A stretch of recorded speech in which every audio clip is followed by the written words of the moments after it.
It's time for a story, and I'm going to be reading you Bear by Mick Inkpen. A small whooshing sound, then a plop, a bounce and a kind of squeak. That was how the bear landed in my baby sister's playpen.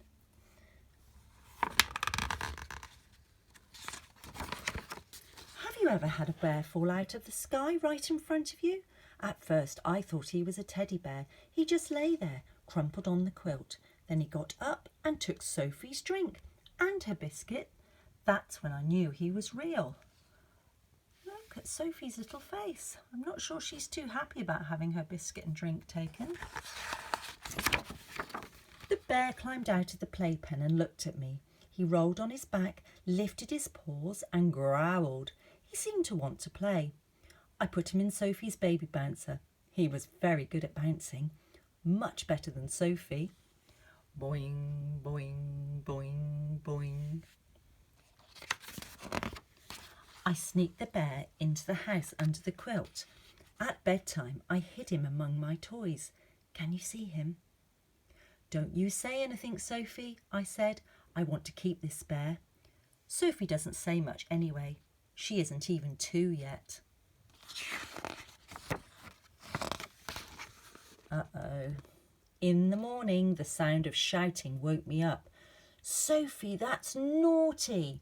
It was Mum. She was looking at the feathers. Can you see them floating around in the air? Sophie, that's very naughty. She was looking at the scribble on the wall. Then she looked at the potty. Sophie, she said, good girl. But I don't think it was Sophie. I'm sure it wasn't Sophie. It definitely wasn't Sophie. Who have you spotted behind the door there, up to mischief? I think it's our friend the bear. I took the bear to school in my rucksack. Everyone wanted to be my friend. Does he bite? They said. He doesn't bite me, I said. What's his name? They said. He doesn't have one. We kept him quiet all day, feeding him our lunches. He liked the peanut butter sandwiches best. They're trying to get on with their schoolwork. Look, and they're feeding the bear under the table. After school, my friends came to the house. Where is he? They said. We played with the bear behind the garage. We made a tunnel, a bridge and a jump. When the car came back, the bear was gone. We looked and looked, but there was no bear anywhere. Where could he have gone? Shall we turn the page, see if we can find him? At bedtime, Sophie wouldn't go to sleep. She didn't want her elephant. She didn't want her rabbit. She threw them out of the cot. I gave her my second best pig. She threw it out. Sophie, that's naughty, said Mum. But Sophie just howled. She wanted the bear. Oh my goodness me, she's having a real cry there. Crash, bang! It was the middle of the night. Smash, clang! The noise was coming from the kitchen. We crept downstairs and peeked through the door. It wasn't a burglar. Bear, said Sophie. Naughty.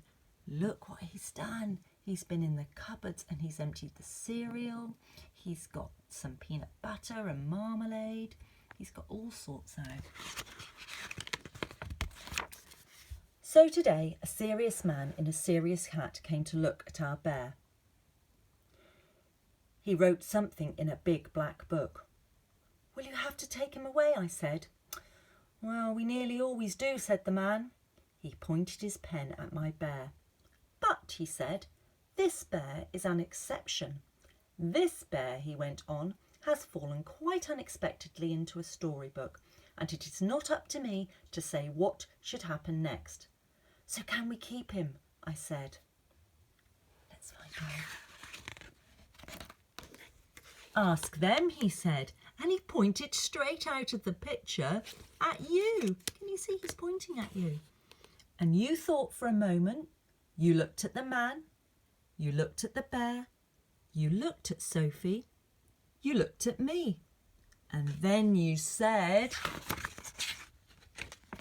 yes, you can. So we did. And there they are, cuddling their new friend, the bear. I wonder if they gave him a name. Well, I hope you enjoyed that story. Thank you very much for listening. Bye-bye.